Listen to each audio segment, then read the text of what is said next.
Beberapa minggu menjelang hari pencoblosan Pilkada DKI, elektabilitas pasangan calon gubernur dan wakil gubernur Basuki Cahayapurnama atau Ahok dan Jarot Saiful Hidayat meningkat. Ini diketahui dari hasil jajak pendapat yang dilakukan lembaga survei Indikator Politik. Berdasarkan survei yang digelar Indikator Politik pada 12 hingga 20 Januari 2017, pasangan Ahok Jarot mendapat dukungan 38,2%, disusul Anies Baswedan Sandiaga Uno 23,8%. Lalu Agus Yudhoyono, Silviana Murni 23,6%. Keunggulan Ahok Jarot salah satunya karena efek debat pertama yang berlangsung 13 Januari lalu. Poin penting pada debat tersebut adalah penyampaian program yang dianggap nyata oleh masyarakat. Sejauh ini pemilih cenderung melihat program rasional yang ditawarkan pasangan Cagup dan Cawagup. Program rasional yang dimaksud ialah calon dianggap punya program nyata yang telah terlihat. Berdasarkan survei, 18% responden memilih pasangan Cagup dilandaskan pada alasan rasional, yakni memutuskan memilih gubernur yang sudah ada kerja nyatanya. Sedangkan 18% lainnya dikarenakan calon tersebut tegas dan berwibawa. Lalu 14% mengatakan memilih Cagup yang berpengalaman di pemerintahan, 8% memilih Cagup pintar, dan 7% memilih Cagup yang perhatian kepada rakyat. Hanya 6% yang memilih Cagup karena agama yang sama, 6% memilih karena Cagup jujur, 5% karena ramah dan santun, lalu 7% memilih berdasarkan asal Cagup dari keluarga partai politik dan berdasarkan partai yang didukung. Selain itu, kemenangan di Pilkada DKI tidak bisa dilepaskan dari peran dan dukungan umat Islam sebagai mayoritas. Pasalnya, porsi masyarakat beragama Islam di Jakarta sebanyak 85%. Tidak mungkin satupun ada calon yang bisa memenangkan Pilkada DKI Jakarta tanpa mendapatkan dukungan dari umat Islam. Itu dulu ya. Kenapa? Karena proporsi umat Islam 85%. Jadi untuk mendapatkan 50% plus 1, suka tidak suka, harus mendapatkan dukungan dari umat Islam. Sebelumnya November 2016, elektabilitas Ahok Jarot sempat turun akibat banyaknya isu yang menerpa Ahok. Tapi hal tersebut tidak berpengaruh jauh terhadap elektabilitas Ahok Jarot pada 2 bulan selanjutnya. Penyebabnya karena responden secara fluktuatif melihat perkembangan dari masalah tersebut. Survei Indikator Politik ini melibatkan 808 responden yang merupakan warga negara Indonesia di Provinsi DKI Jakarta. Survei ini menguji faktor-faktor yang dianggap menjelaskan elektabilitas calon jika Pilgub DKI Jakarta dilaksanakan ketika survei dilakukan. Sementara itu, lembaga survei Populi Center menyebut bahwa pasangan Cagup-Cawagup DKI Jakarta Basuki Cahayapurnama atau Ahok dan Jarot Saiful Hidayat menempati urutan pertama atau yang paling unggul dalam debat publik pertama yang diselenggarakan Komisi Pemilihan Umum DKI pada Jumat 13 Januari 2017 lalu. Hasil dari survei tersebut merinci pasangan Ahok Jarot unggul dengan persentase sebesar 36,5%. Disusul pasangan Anies Baswedan Sandiaga Uno dengan 25,5% dan persentase Agus Harimurti Yudhoyono Silviana Murni sebesar 14,2%. Masyarakat DKI menilai Ahok Jarot unggul dari segi pemahaman permasalahan Jakarta 44,2%, program dan solusi paling jelas 37,7%, dan pemaparan visi misi sekaligus program paling realistis 37,7%. Kemudian Ahok Jarot juga unggul dari segi pemahaman isu kemiskinan dengan 30,2%, kesenjangan sosial 32,8%, penanggulangan kemacetan 47,5%, dan transportasi publik 47,5%. Untuk Anies Sandi, di posisi kedua dari segi pemahaman permasalahan Jakarta 22,3%, kejelasan program dan solusi 26%, pemaparan visi misi dan program yang realistis dengan 25,8%. Pasangan nomor urut 3 itu paling unggul dari segi penampilan dengan persentase 31,8%. Selanjutnya pemahaman isu lapangan kerja dengan 33,3% dan pendidikan 41,7%.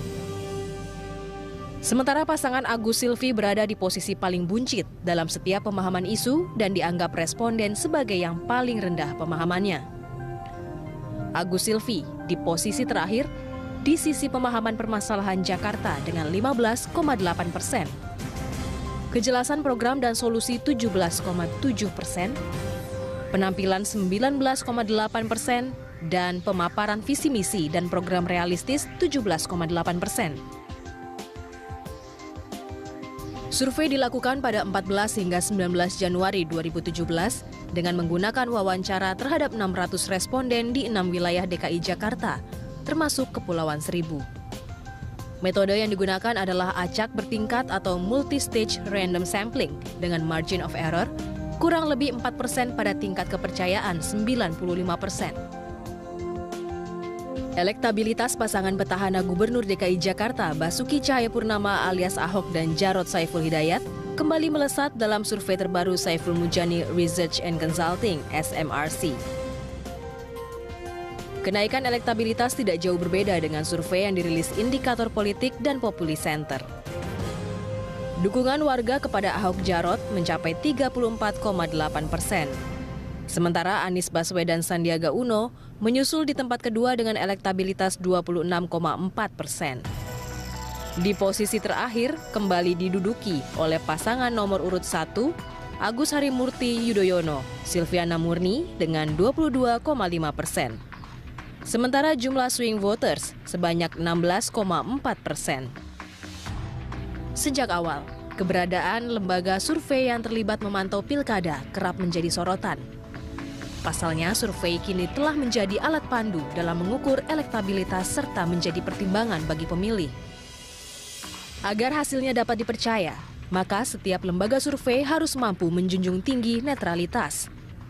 Lembaga survei juga harus menjaga konsistensinya, terutama dalam hal metodologi dan cara survei.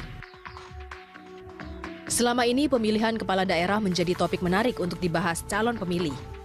Selain itu, pasangan calon yang akan ikut pilkada kerap menguji popularitasnya melalui survei. Sementara 4 survei yang dilakukan sebelum debat menunjukkan elektabilitas Agus Silvi dan Anies Sandiaga berada di posisi teratas. Kemudian Poltreking melakukan survei pada 9 hingga 13 Januari 2017 menggunakan metode multi-stage random sampling dengan margin of error 3,46% dan tingkat kepercayaan 95%. Sebanyak 800 responden diambil dalam survei ini dengan cara wawancara tatap muka 10 orang di setiap kelurahan. Hasilnya, elektabilitas Agus Silvi 30,25%, Ahok Jarot 28,88%, dan Anies Sandiaga 28,63%. Artinya, berdasarkan tren yang ada, belum bisa disimpulkan siapa pemenang Pilkada DKI yang digelar 15 Februari mendatang. Adapun yang menjadi penentu kemenangan yaitu sejauh mana kandidat mampu menarik pemilih yang belum menentukan pilihan atau undecided voters dan pemilih yang belum mantap atau masih mungkin berubah atau swing voters.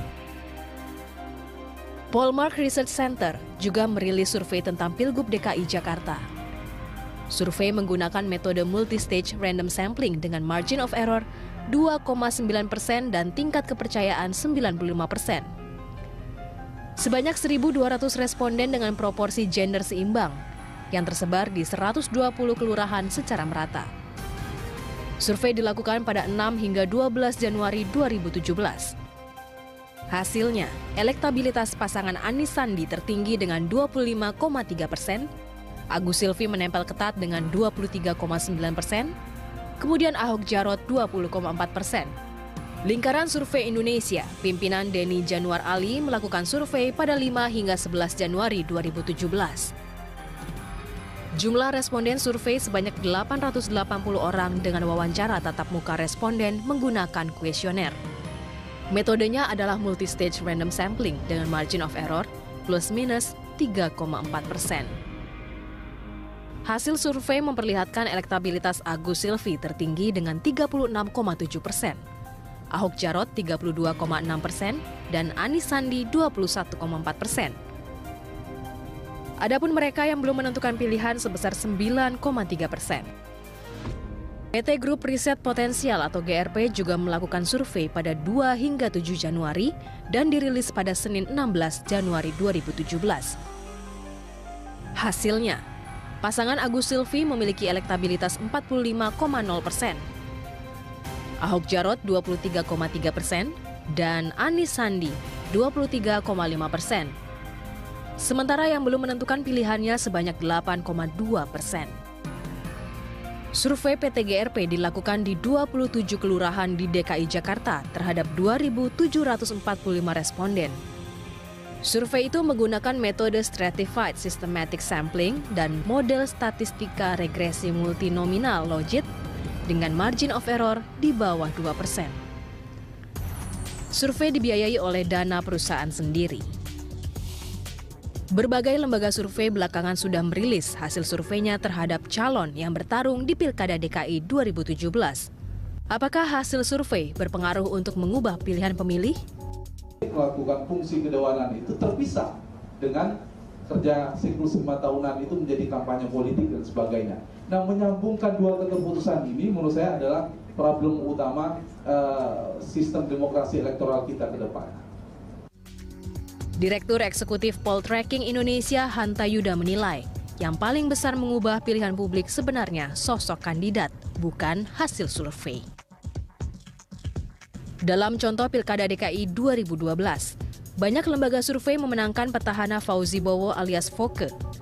Namun hal itu tidak terbukti karena Foke ternyata kalah di Pilkada 2012. Selama ini survei memang bisa juga dipakai untuk menggiring opini publik. Hal tersebut bagian dari propaganda politik. Namun di sisi lain survei juga bermanfaat bagi kandidat untuk menyusun strategi yang tepat dalam memilih isu dan problem yang diangkat. Survei juga merupakan bagian dari informasi publik. Oleh karena itu, lembaga survei harus punya tanggung jawab terhadap kejujuran dan berintegritas. Tim Liputan Berita 1.